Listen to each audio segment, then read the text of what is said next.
All right. So you're clear on what your New Year's resolution is at this point. Yeah.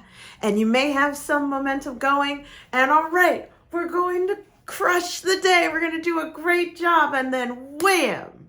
What do you do when the cravings come? What do you do when the urge to be bad comes up, to reach for the cookie when you said that your New Year's resolution is to lose weight or go sugar free? What do you do when the cravings come, when you have the urge to avoid taking action and doing the thing that's going to move the needle forward? What do you do when the cravings come and you have that urge, right, to numb? Like, let's have another smoke, let's have another drink, let's have another binge session of food or Netflix or this podcast or over here or something else, anything to numb the pain of progress. What do you do when the cravings come? Let's talk about it. I'm Sensei Victoria Whitfield, founder of strategicmeditation.com, where I help impact-driven empath entrepreneurs like you, soulful, sensitive, spiritual business owners who are doing their best to get out there and serve in a big way, but keep getting in their own way, keep self-sabotaging, whether you're struggling with fear of sales or you need some support managing your stress. I'm here to help. It's been 16 years and counting, doing this wonderful work out of New Jersey. This is my office, actually. I don't live here, right? So where people come to have energy clearings and wonderful performance coaching to help you ground and clear in mind, body, and business. This is the second of a 5 podcast episode sprint talking about getting out of your own way and developing self-discipline, especially around the new year. Currently, it's January at the filming of this video. And so whenever you're looking at this video, whenever you're considering starting over and having a fresh start, we are tackling the things that kick our legs out from under us, stop our momentum from moving forward and getting the progress and results that we seek, right? So if that speaks to you, make sure you go ahead and hit the subscribe button here on YouTube, right? Or hop on the email list so that you get my exclusive offers, as well as written commentary that isn't posted anywhere else. So with that being said, this is an exploration of chapter 10 of the book Outwitting the Devil by Napoleon Hill, The Secrets to Freedom and Success. This is the sequel to his very famous book, Think and Grow Rich. Too few people know about this sequel. Think and Grow Rich tells you what to do, precisely what to do, to like build and manifest a rich life. This is the book that tackles, well, now that you know what to do, why you're not doing it, and how to get out of your own way. So this is the book on self-sabotage, as well as systems that might be sabotaging us. And so the 10th chapter covers self-discipline as one of the secrets to freedom and success. And under this chapter, where we brought it up last week, that there are especially 3 main emotions or appetites that stop us in our track, right? Really clip our wings around having steady progress. And we talked about a little bit of the science, the neuroscience behind self-mastery and emotion in our previous episode, right? So you can hit the button at the bottom of the screen to be able to go back and watch the last one if you didn't catch that. But today, now we're going to start talking about what are those 3 emotions that get in the way. The first of the 3 is the emotion or the appetite for food. Okay, so this is really powerful. The emotion of food doesn't just affect your relationship with food alone. Okay, so how many of us have had the experience of stress eating? Right? You're stressed about having to send that email. You're stressed about getting ready for that date. You're stressed about preparing for your presentation, or you're stressed about your launch. And your way for dealing with that stress in your business, in your love life, right? Or whatever other area of your life is to reach for something to stuff the stress back down. Okay, that's where food is not just about like your macros, like protein, carbs, and fats. Like it's not just about food, is not just food. Food is emotion. In the previous episode, we talked about how important it is to control how you feel, because the secret to controlling you is your feelings. But today we're talking about the wrong way to control how you feel is with food. So food, by the way, I'm going to expand the definition of food to not just be things that we eat, but this is also things that we drink, smoke, and inject. So this is the all substances. With that expanded definition, now we're talking about substance use versus substance abuse, right? And this is one of the most common things that I see amongst my clients over the last 16 years who are struggling with stress, empathic overload, really messing with their personal and professional lives.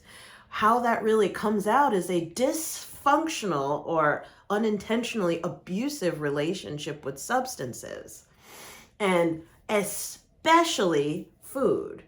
Sure, a good chunk of my clients have issues with alcohol, right? And are they've already been through drug rehabilitation. So I'm the next stop afterwards of like now creating your sober life and keeping you accountable to that.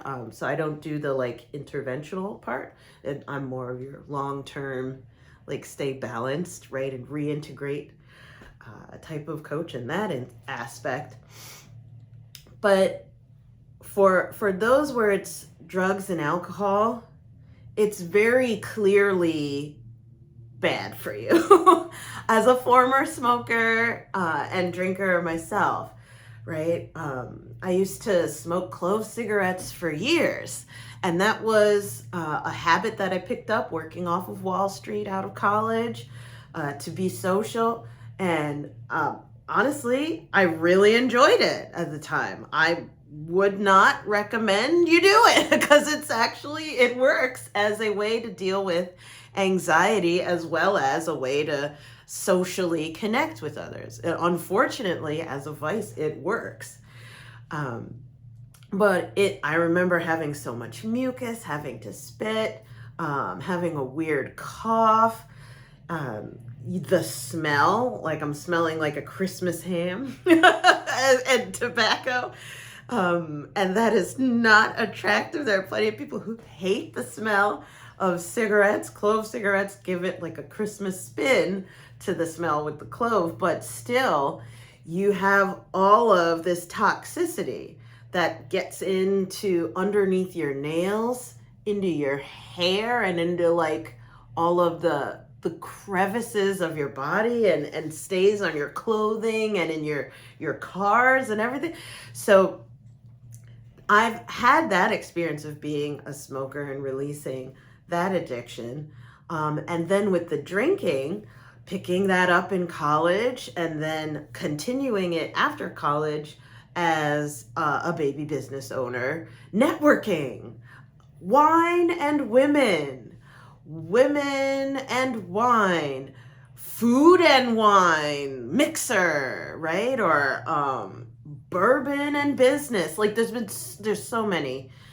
There's as a business owner, as an entrepreneur, and at the same time, unfortunately, a highly sensitive person who's an empath, you are how do you say, highly susceptible to peer pressure. And that can be the pressure to take in substances in order to be part of the group and to be included. Be kind to yourself. Is this sounding familiar? Go ahead and comment below if this is something that you've had an experience of as well. So for me, releasing out of my energy, no longer taking in that substance into my body, it's actually affected the amount of networking and business I'm able to do. And it's really unfortunate. Some people will judge you according to how much you can drink, right? I want to bring this forward, that this, again, is substance abuse. It is an abuse of the body in order to be included in the society, in the in crowd, right? Be kind to yourself. There's more out there than just harming yourself in order to be included. And unfortunately, I call it harming yourself, but unfortunately it's normalized, right? To vape, to smoke, to drink, to do the shots, right? And to basically take all of these substances and put them in your body that really should be put into like a car engine instead of the human body, right? So plenty of my clients have had that experience of dealing with those controlled substances, right? Or liquor, drugs, alcohol, smoking, etc. But then there is the lesser drug, but that is still just as much of a drug as harmful foods to put into our bodies. And we are taught ever since children, right, to associate the cookie or the ice cream or the cake or the chips, right, or the big, huge dinner with celebration and family and a job well done and reward, right? There's that Pavlovian training over time to associate food with doing well, food with achievement, or not even food, but food adjacent material, right? You can't tell me that processed food is actually food for the body, right? Be kind to yourself. There's some of the things that we're putting into, like, I don't know what a Twizzler is. I don't know what that is. Like, what even is that? Right? There's food adjacent material, especially candy, that we associate with joy, and that then ties in all of the emotion to the substance. And the more that, as we mentioned in the last video, we covered in the last video, the more that you can generate an emotion or a feeling in you or in someone, the more you can get yourself to do something. Emotion is influence. Conflating substances or food with emotion is another form of influence. So be kind to yourself.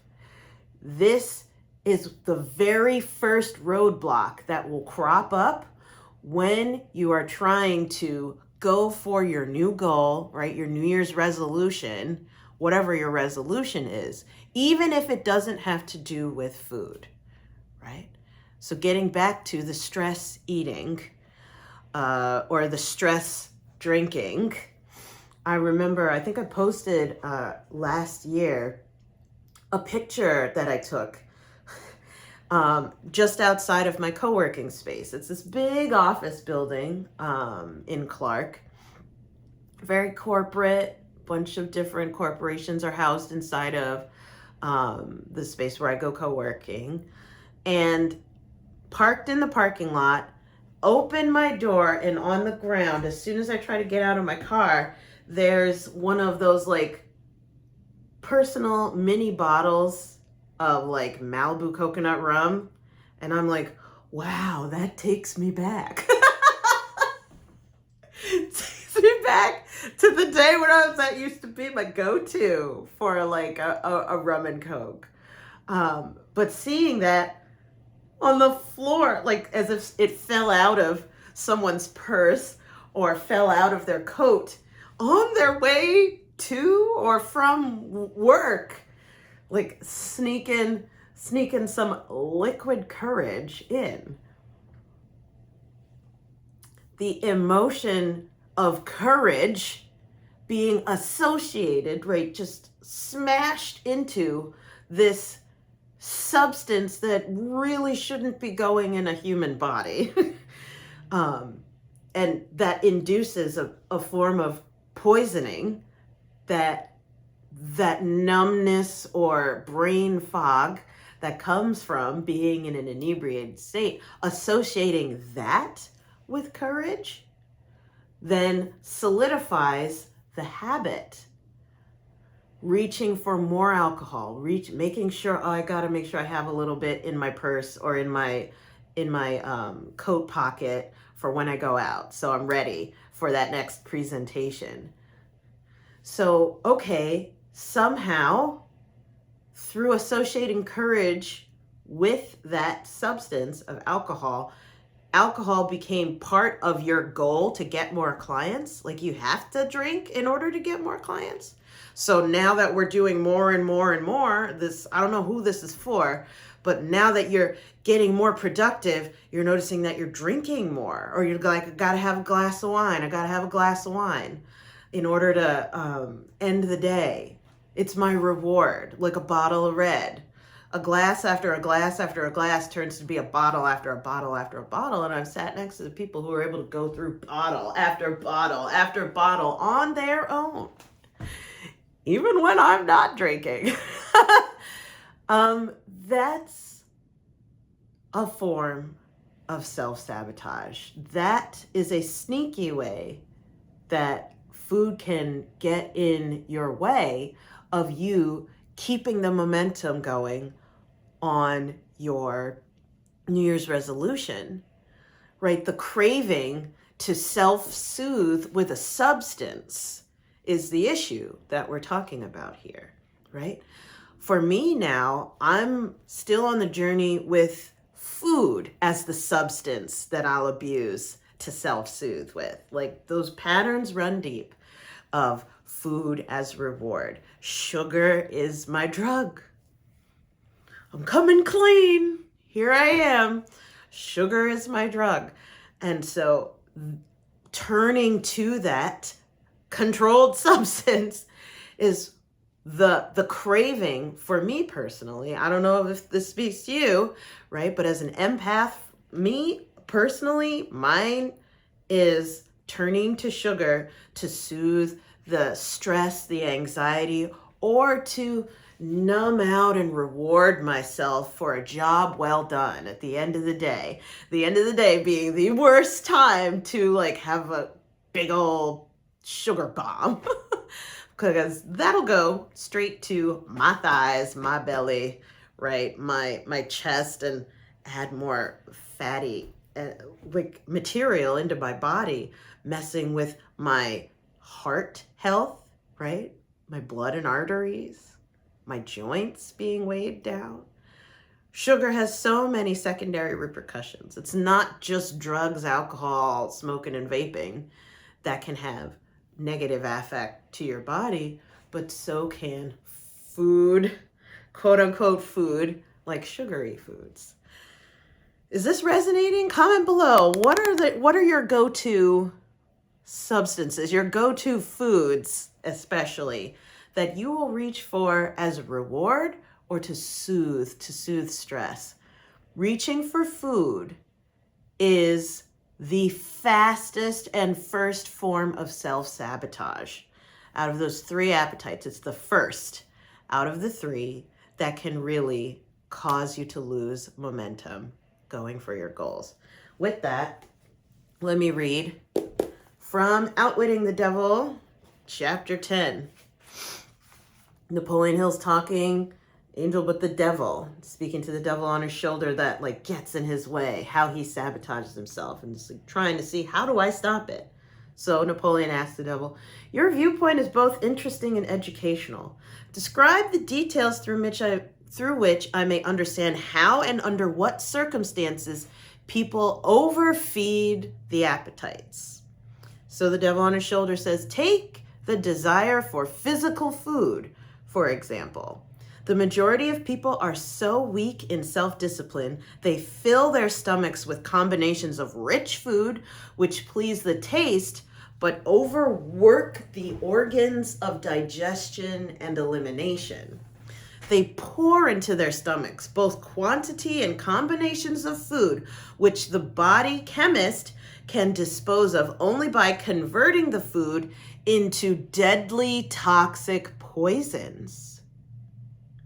These poisons clog and stagnate the body sewer system until it slows down in its work of elimination of waste matter. After a while, the sewer system stops working altogether, and the victim has what he calls constipation. By that time, he's ready for the hospital. Auto-intoxication, or body sewer poisoning, takes the machinery of the brain and rolls it into something resembling a wad of putty. The victim then becomes sluggish in his physical movements and mentally irritable and fussy. If he could only take one good look at and one bad smell of his sewer system, he would be ashamed to look himself in the face.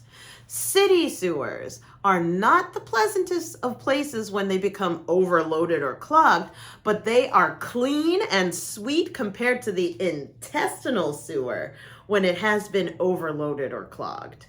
This is not a pretty story to be associated with the pleasant and necessary act of eating, but that is where it belongs, because overeating and wrong food combinations are the evils which cause auto-intoxication, self-intoxication, drunkenness, or toxicity. People who eat wisely and keep their body sewers clean handicap me, the devil, because a clean body sewer generally means a sound body and a brain that functions properly. Imagine, if your imagination can be stretched that far, how any human being could move with definiteness of purpose, with his body sewer filled with enough poison to kill 100 people if it were to be injected into their bloodstream directly. Whoa! Okay, so tying this back to when the cravings come, right? And the emotion of food stopping us in our tracks, sabotaging our progress as we pursue our goals.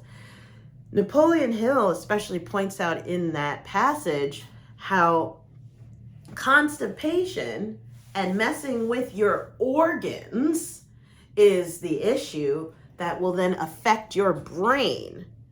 And that's how the devil can get control over a person, is that, okay, you're taking in food, I'm taking in food, overindulging in it, overfeeding whatever the appetite, let's say for sugar, in my instance, is, to the point of bloating and sickness and discomfort and my joints and like feeling so physically uncomfortable that my mind is shut down. When your mind shuts down, that means actually you are open to manipulation. So this issue of the emotion of food and substance is a way to manipulate people's minds. And that to break free from that sabotage cycle is to break free from indulging in the cravings, right? But you have to know that you are being controlled in the first place to even care about putting the cookie down, right? Or putting the cigarette down, or putting the glass of wine down, pouring it out, right? Be kind to yourself if you never thought of food as a form of control over you. Think about dog treats. All right, I want you, give me your paw, give me your paw, I'll give you a treat. I'll give you a treat, give me your paw. Paw, okay, now you get the treat. Oh, I'm so excited. Let me give me your paw again. Let me give you my paw. I'll do whatever you want. I'll do whatever you want. Just give me the treat. Transfer that over to then humans. Of like, all right, I'll give you the cookie. Just do whatever I say. I'll give you the cookie. Just do whatever I say. Oh, I'll give you another beer. Just do whatever I say. Do whatever I say. Oh, you did what I said? Here you go. Here's your beer. Here you go. Here's your cookie. Oh, let me do more. Let me do more of what you want, not what I want. Let me do more of what you want, not what I want. Because you'll reward me. This is dopamine addiction. Are you seeing this? Dopamine. Go ahead and type it in the comments below if you're following. Dopamine addiction. So this also, the food concept is really, we're talking about dopamine. We can expand this out to social media, marketing, advertising, right? Narcissists and narcissistic abuse, codependency. When we think about dopamine addiction, this is addiction in general, not just food. Food is emotion. And the more that we can decouple food from emotion, the more that we break free and keep that positive momentum going forward, clean and clear towards the realization of your goal and your resolution. With that, the card of the day, picking it up, is the Six of Air as a challenger, right? Six of Air as a challenger. So what's the card of the day have to do with anything? Because it's just a woo-woo moment, Victoria? No, this is, what are you looking for? In particular, what do you need to be vigilant about today? And that's the Six of Air. Six means progress. Air means mindset and perception. Upside down means not seeing the progress that you're making mentally, not being able to see that things are progressing, growing, and getting better and better. Instead, because you've been auto-intoxicating, right? Self-sabotaging, unintentionally, right? I will eat the cookie before I even realize.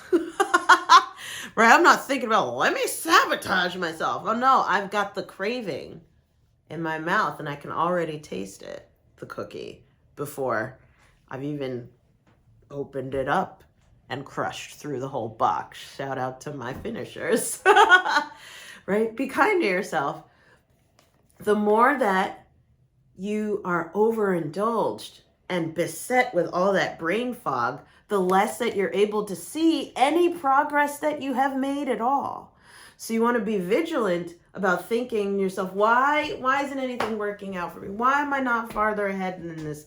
Like, I'm never going to be successful. Like, all of that negative mindset, that lack mindset, could actually be coming from this secret food appetite being misused and over abused.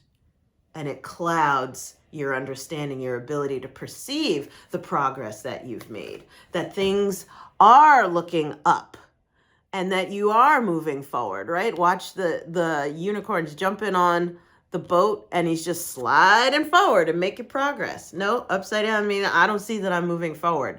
This boat is just standing still and everyone else is getting smaller. That doesn't mean anything for me though. Doesn't mean I'm moving away from them, just means like, I'm in one spot. Be kind to yourself. Perception is everything. With that, as we round off today's discussion, let's talk about your action step of the day, which is meditation. Go ahead to bevisionarymovement.com, which is my app.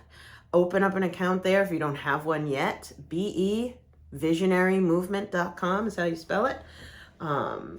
And you're going to type in the search bar once you log in to do the strategic meditation of the day. And this is what we're going to search: Power Animal Perspective Vision Journey Feb for February, right? F-E-B. Power Animal Perspective Vision Journey Feb. There's 2 of them. So we're doing the February one today. It's 18 minutes per day. And what this is going to do is to help you transfer your mind into another body, specifically the body of your power animal, and to bring in all of the wisdom from your power animal to help you shift your perspective around the pursuit of your goal. Sometimes you just need to kind of step out of yourself to see the bigger picture. And that's what this meditation is about. 18 minutes, do it. Step into being about the shift, not just thinking about it. So let me know what comes up for you hearing all this. Like, what cravings are you finding are like starting to crop up and get in your way as you're trying to pursue your goals? Comment below. Hit the share button, by the way, to someone who needs to hear this, so that they know that there's help. And if you need support around keeping the positive momentum going and stopping the self-sabotage, go ahead, send me a text, 732-903-8573, or an email at team@victoriawhitfield.com so we could set up your session for you. I also do groups, so if you would love to have a presentation about protecting your energy, I'm there. So let's talk. With that, thank you for making it to the end of this video. Make sure you like, share, subscribe so the algorithm knows that this was valuable to you. And I just want to end by letting you know that I've got your back.